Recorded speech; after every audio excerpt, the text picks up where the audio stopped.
Any old way, we've got a top 5 list submitted by Austin, one of the community members at large, at live.perillo.com and on youtube.com as well, with 5 tips on what to look for with a small camcorder.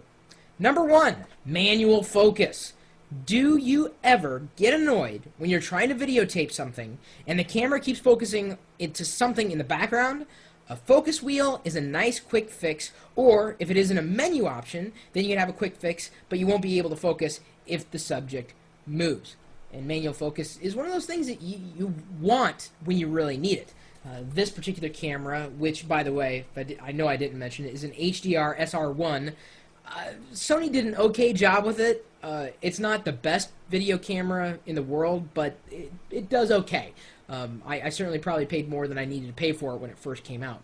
But this has a dial up in the front, a ring, if you will, that can be adjusted, and I can assign the ring, the dial, to any particular setting over another. I have it actually set to exposure levels, since I find myself needing to adjust exposure more than I do focus, but I could switch to focus if I wanted to.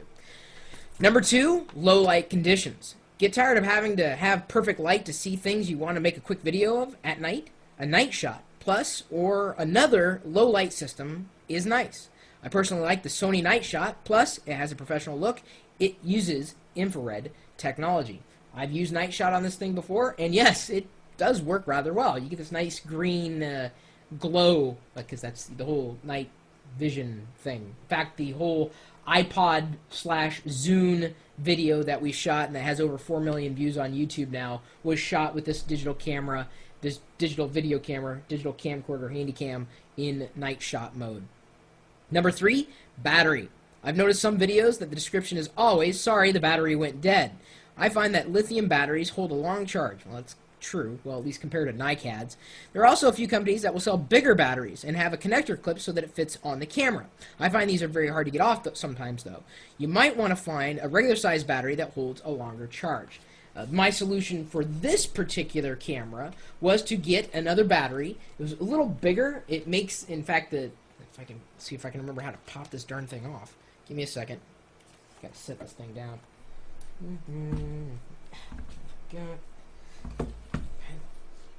Oh yeah, it's a little switch. Every camera's different. The camera's not that long. The battery actually adds about 2 inches in length.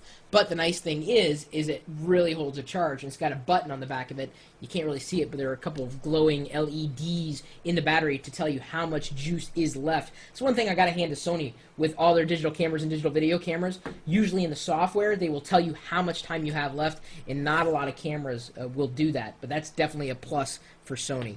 Not that I'm, a huge Sony fan by any stretch of the imagination. Number 4, if you have a tripod, get it. If you don't, get one.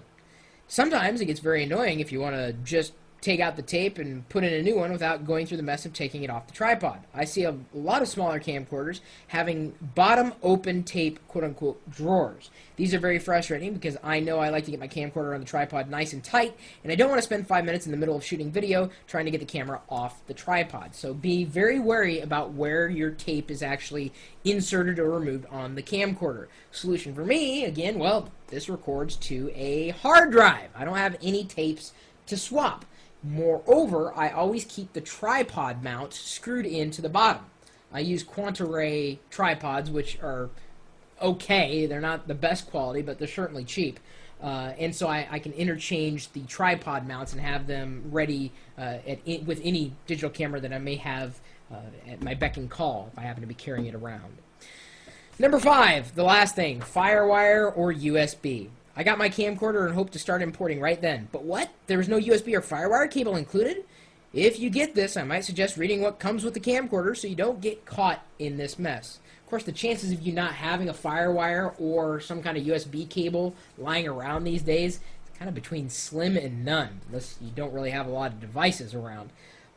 This camera, as I said before, didn't have FireWire, which was a little concerning to me at first. I wasn't able to mount it as a webcam until I got the Accelerate cable, which of course I just recently highlighted in a video showing you how you could mount one of these kinds of cameras without FireWire as a USB webcam to use on YouTube or on live streams.